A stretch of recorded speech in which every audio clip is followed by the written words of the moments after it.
questions. Thank you, Mr. Chairman. Universal service reform is an incredibly complex issue, yet it is a very important one for policymakers to understand. I applaud the chairman for starting a dialogue here in the committee over how to best fix an out-of-date and sometimes broken program. This conversation is even more important in light of the FCC's National Broadband Plan, which proposed a very ambitious overhaul of the Universal Service Fund. The FCC's plan advances some interesting ideas that should be explored, like limiting subsidies to one provider in a geographic area and moving the USF toward a more technology-neutral system. But such options start with the assumption that simply turning the USF into a broadband plan is the best way to go. As the committee considers universal service reform, I suggest we also consider alternative ways to support broadband deployment in high-cost and rural areas.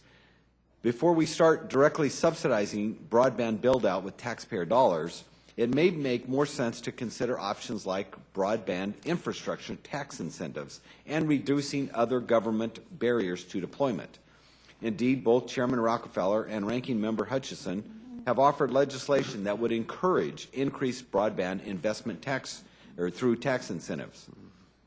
But we cannot have a discussion about how to best get to broadband to high-cost areas without considering the bigger issue of Title II reclassification.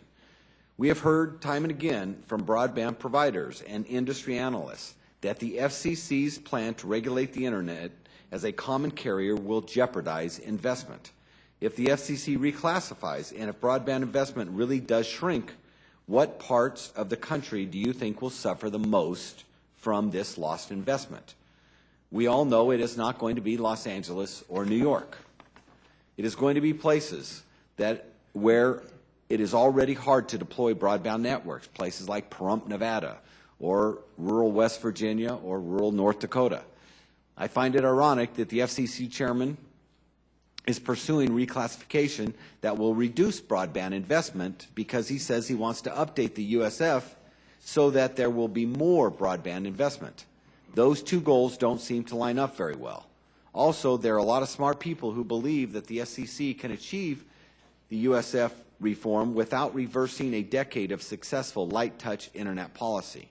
Simply put, dramatically increasing regulation on Internet providers isn't the best way to get them to build broadband networks in high-cost, rural or unserved areas. So thank you, Mr. Chairman. I look forward to the round of questions. Senator Ensign. Thank you. Section 254 of the Communications Act specifically requires the FCC to use the Universal Service Fund to promote access to, and I quote, advanced telecommunications and information services to all regions of the nation, unquote, in particular to support low-income consumers and those in rural or high-cost areas. In other words, universal support for broadband. Nonetheless, FCC chairman has stated that he needs to re-regulate the Internet under Title II of the Act in order to implement his proposed USF reforms. Commissioner Clyburn, as chair of the Joint Board of Universal Service, do you believe that the FCC needs to reverse a decade of light-touch regulatory policy in order to expand the Universal Service Fund to explicitly support broadband services? And if so, can you please tell me specifically which Universal Service Fund provisions of the National Broadband Plan cannot be implemented without reclassification? First, I cannot say to you that it's an impossible goal under the current framework, but I will say to you that under the current Title I framework, it is less likely for us to realize certain successes and work on certain important issues such as cybersecurity, privacy, and yes, universal service reform. One of the things that, again, the Comcast decision made clear that the current framework will be more difficult for us. And so the reason why we are engaging in these series of conversations, the reason why the NOI, why is it more difficult? It's more difficult because under the current framework, we do not believe, the legal minds in our office do not believe that achieving and being able to work in this space would be straightforward and legally sustainable. There are too many it's not a predictable and a sustainable and straightforward approach. Commissioner Baker, you like to comment on that? Thank you. I would, Senator. I respectfully disagree with my colleague. I think that we do have the authority to reform universal service under the current structure of Title I.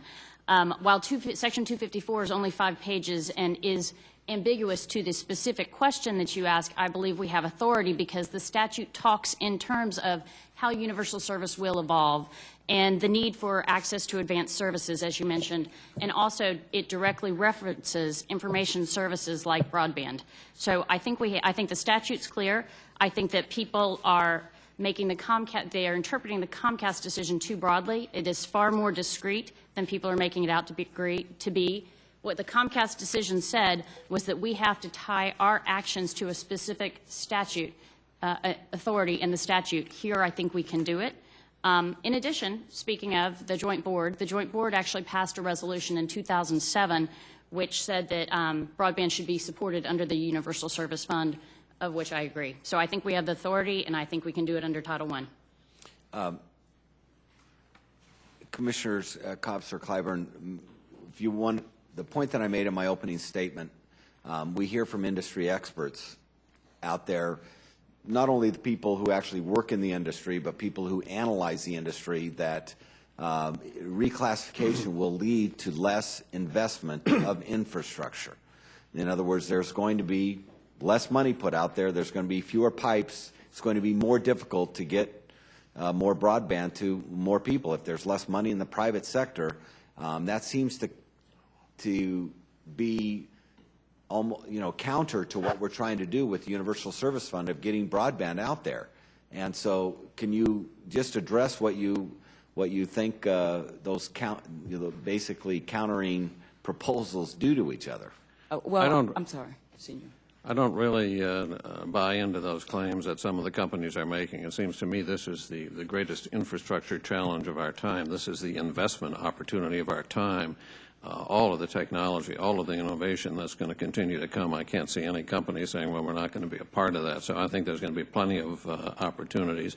And frankly, I think that business operates better when it doesn't have a question mark facing it. And we've had 8 or 10 years now, one darn question mark after another coming from some of the actions of the FCC.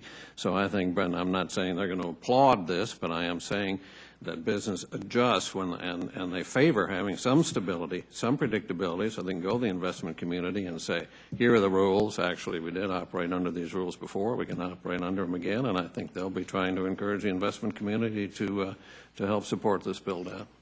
I have read some of the comments of some top analysts from UBS, Bank of America, Merrill Lynch, and Goldman Sachs who disagree that this will thwart investment. And I also use history as a guide. I'm a daughter of a history teacher and a librarian. And I use history as a guide, and I look at the wireless industry and how it has thrived under Titles II and Title III regulations. More than $240 billion between 1998 and 2008 has been invested in this wireless space, $20 billion in 2008 alone in terms of wireless under a similar framework. So I'm not convinced that investment will be thwarted by this direction. I realize my time is up. If we could just have Commissioner Baker just finish. Thank you. I actually met with a room full of investors yesterday, and they again said this is really it's already causing stocks to decline. We have seen it. We don't support this reclassification. Why would we, when the euro's falling and there's so many questionable outcomes, why would we go towards telecom investment? And I said, I hear that all the time, but apparently some people hear opposite things. What's the difference? And they said, well, we're basically telecom infrastructure investment folks, and what they're probably hearing from are edge investment people. So I think at a time when really our telecom infrastructure still needs to be built out, we don't need to endanger the investment in that sector. And I also see that all of these industries are moving together. So, by the time we figure it out, the edge providers and the telecom investors are all going to be the same. So I think we should continue classification the way it is right now. Thank you, Mr. Chairman. Senator Johannes.